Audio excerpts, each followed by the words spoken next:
हमारे साथ ग्रामीण विकास मंत्री इरफान अंसारी हैं और झारखंड विधानसभा में जिस तरह से सदन स्थगित हुआ है और बीजेपी के तमाम विधायक अंदर हैं और ये जो आंदोलन है इसको कैसे देखते हैं? ये 24 वर्षों के इतिहास में ये पहली बार इस तरह का आंदोलन क्या बताता है? देखिए, राज्य को संसार जितना कर सकती है भाजपा करे, इसको खुला छूट है। राज्य को बदनाम करे, यहाँ आदिवासी स्टेट है, ये लोग बाहर से आकर एक से एक तगड़ा माज लोग हैं, एक्सपर्ट के माहिर, नौटंकी का एक्सपर्ट है ये लोग। सदन चलेगा स्पीकर के कहने से, नियम चलेगा हमारे मुख्यमंत्री जी के कहने से। इसकी जागीर नहीं है झारखंड। झारखंड हमारे पूर्वजों ने लिया, जिसमगुरु शिबू सोरेन जी ने झारखंड लिया, मेरे पिताजी फुरकान अंसारी ने झारखंड लिया। चलेगा उनकी इशारे से, दबाव दिल के आप नहीं कर सकते।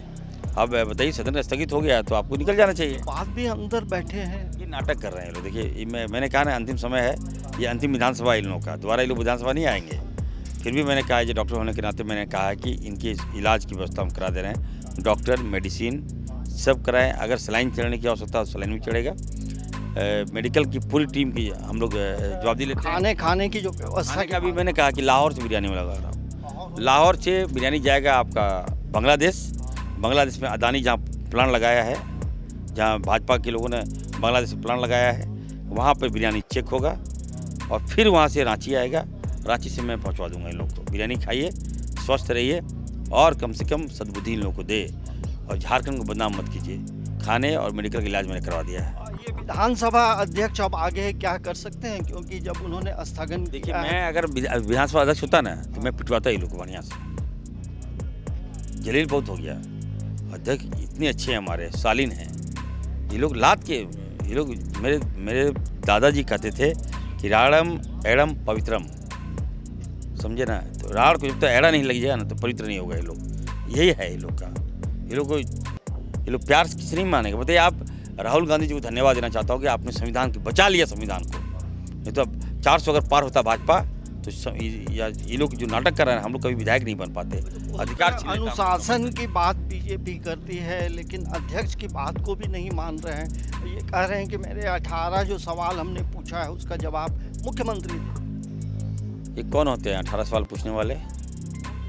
पहले आप अपने जाइए, प्रधानमंत्री से पूछ के आइए कि आपने क्या किया, आपने झारखंड के लिए क्या किया, आपने झारखंड को कितना पैकेज दिया, आपने कितना इंडस्ट्री दिया झारखंड को, आपने कितना मेडिकल कॉलेज दिया झारखंड को। जाओ भाजपा वाले, पहले अपने मोदी जी से पूछ के आओ, उसके बाद हमसे पूछना कि 18 सवाल या 19 सवाल। ये तरीका ठीक नहीं है।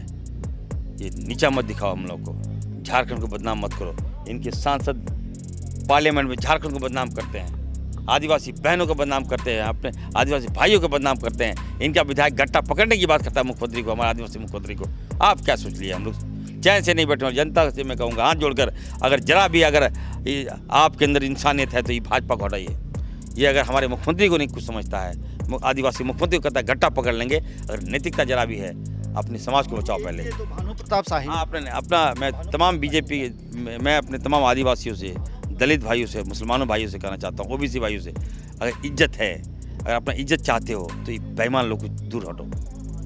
आदिवासी समाज को तहस नहस कर दिया इन लोगों ने। एक आदिवासी मुख्यमंत्री बना, बताइए साहब, आप 5 महीना बेगुनाह जेल भर दिया आपने।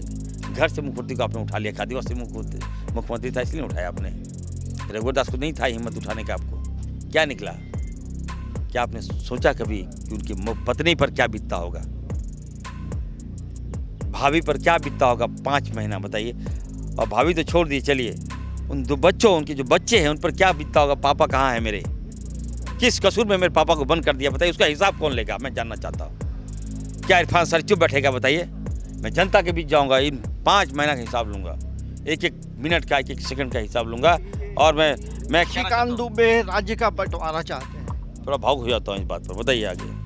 निशिकांत दुबे ये कहते हैं कि संथाल परगना, बिहार, बंगाल को मिलाकर एक केंद्र शासित प्रदेश बनाया जाए। तो ये बंटवारे की बात, देखिए, ये लोग टुकड़े करने वाले लोग हैं। झारखंड को टुकड़े टुकड़े में बांटना चाहता है। इस पर तो कार्रवाई होनी चाहिए। आपको क्या समझ लिया आपने? जो चाहिए वो बोल दीजिएगा। झारखंड आप दिलाए हैं क्या? मुसलमान को गाली गाली गाली, क्या है ये? पार्लियामेंट में गाली, आदिवासियों को गाली, दलित को गाली, क्या है ये? बर्दाश्त से बाहर की बात है। चलिए। तो ये थे इरफान अंसारी। अब बेबाक बात करते हैं और अपनी बातों को जिस तरह से समाचार प्लस से शेयर किया है, कुछ क्षण के लिए भावुक भी जरूर हुए, लेकिन उन्होंने बीजेपी के तमाम विधायकों नेता प्रतिपक्ष को भी एक कड़ी चुनौती दी है। समाचार प्लस के लिए कैमरामैन नवल के साथ अंजनी कुमार, रांची।